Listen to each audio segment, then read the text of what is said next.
Well, since he started his broadcast that way, that way too, my name's Dora, and I used to work with Hutchin. And I was born October 12th, 1937 in Endicott at Ideal Hospital. My grandfather, well, I wasn't born there because my grandfather worked there, but he did work there as a custodian.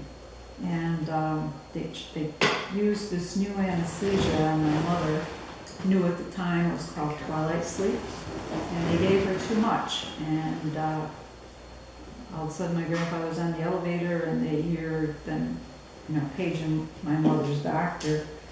And so she almost died. She was in the hospital 2 weeks and came home by ambulance just because of this overdose.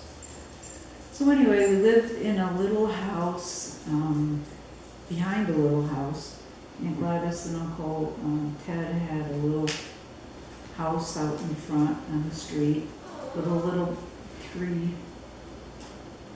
steep roof, 3-room apartment above it.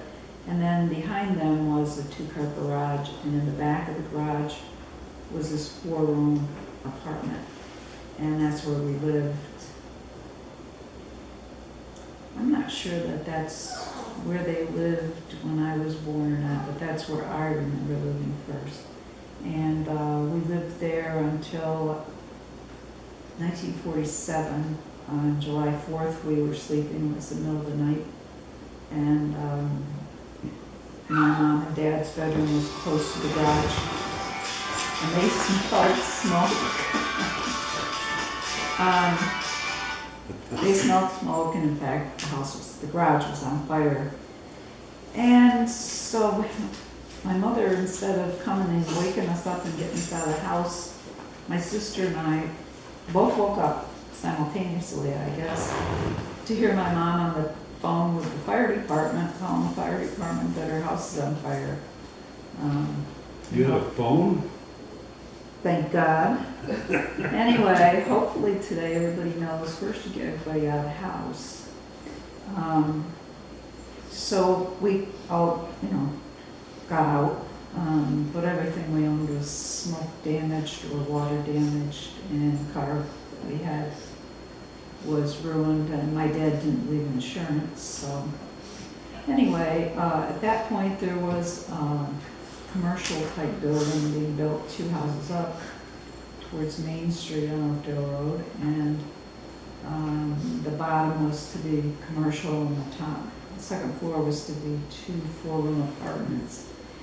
So we lived in that house they had this gigantic tarp on the roof because the roof had blown off when the gas tanks exploded in the cars that were in the garage. We lived there with that tarp on the roof to be our roof. I don't know how many months. And when the apartment got done over the building 2 houses up, that's where we moved. And so we lived there from when I was in 5th grade until after Alan and I got married when I was 19.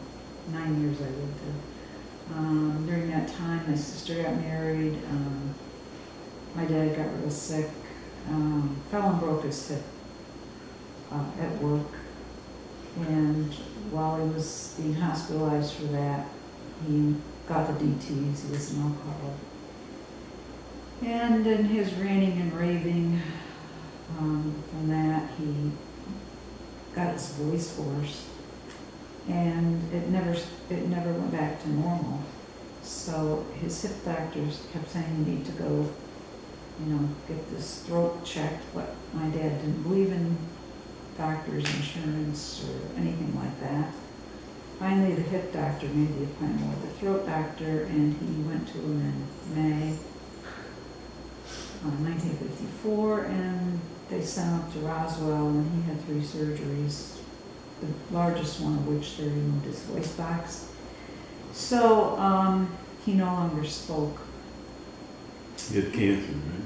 Oh yeah. And he came home in, I think it was July, and he was supposed to go back in September for a checkup, and he told my mom he wasn't going because he knew that he was not gonna make it and he wasn't going back up there and having them cut more of him away. And I thought he was just being stubborn as usual, and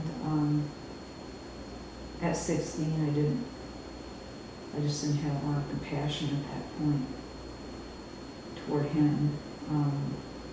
So anyway, that was September, and he died November 29th of that year, which was my senior year in high school.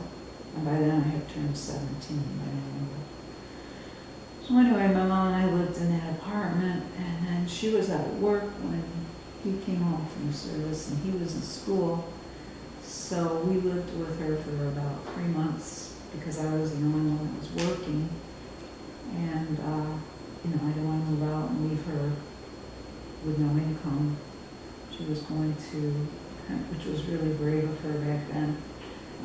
She was in her early 40s, and she was going to Ridley's business school to learn how to type so she could get a better job than she had been having, just working in a store, a ladies' dress shop. So anyway, that's that part of my life. Prior to that, do you want to hear family history? No, but interesting stories. Well, my father's last name was Fortwood. His father's name was Horton, and Horton married a young girl woman named Nora Brunges. And every year we had brunches and schoonover reunions in Pennsylvania. Both my parents and their families were all born and raised in Pennsylvania.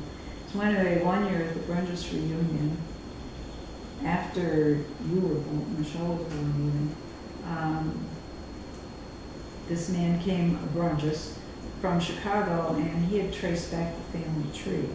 And it seems there were 2 brothers named Brunges who were from someplace in Germany, and they had come over on a cattle ship because they couldn't afford to come and live with a passenger ship.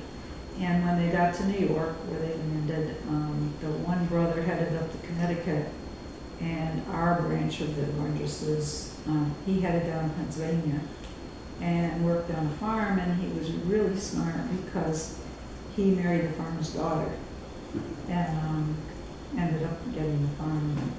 That was how that branch of the Brunges family started for us. My mother's family, her father's name was Bennett Ferry. I don't know when the Ferries came here, but they all lived in Pennsylvania. And then he married my mom's mother, my grandma, and her name was Myrtle Schoonover. And this year is the 97th Schoonover reunion. But it was interesting. My grandma Ferry's parents were quite well-to-do for the time, and they owned a lake, and the lake had a waterfall down into a smaller lake, which then fell into a creek. And my great-grandfather had a very profitable mill that was powered by the creek. And someone did research on him and read it at the reunion 5 years ago, and he had a lot of newspaper clippings regarding the mill.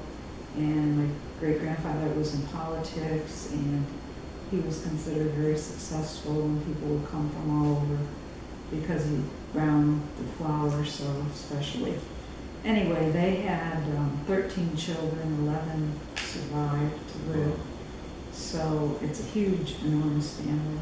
Most of them were redheads, still are.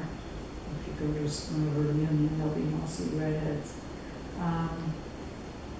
At some point, well, we used to go down to the lake, my great-grandmother's lake, and I mean, it was wonderful, except that, they had the outhouse, but, the first thing my sister and I did when we got out of the car was run over and begin pumping the water, out of the ground, because it was so cold and so good.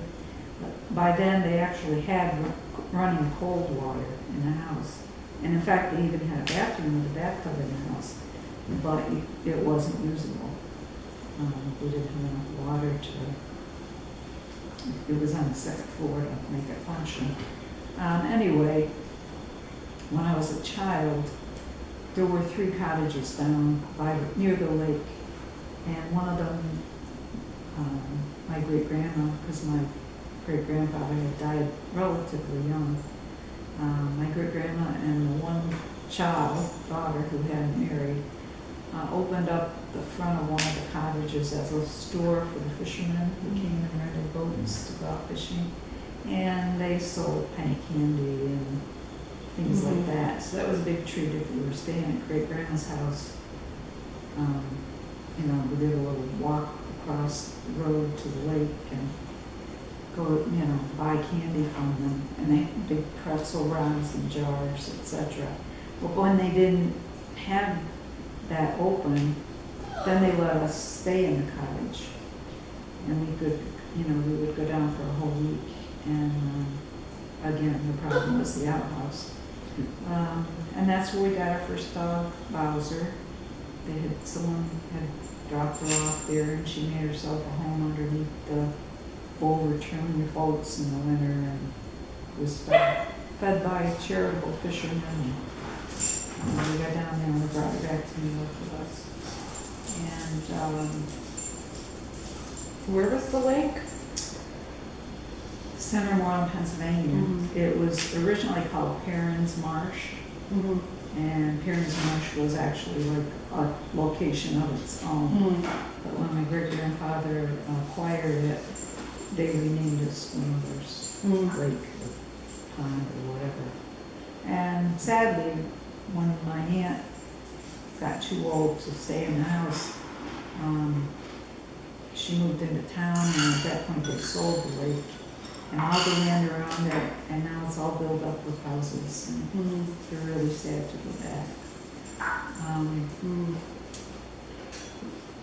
My mom was born in 44, Pennsylvania, in a house on 4th Street, and she grew up there. She graduated from 44 High School.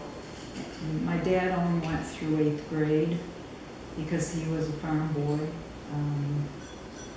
And there was a one-room schoolhouse up the road where it went to 8th grade, that was it. And then if you had money enough, you could go into Tunkhannock to the high school, but he didn't.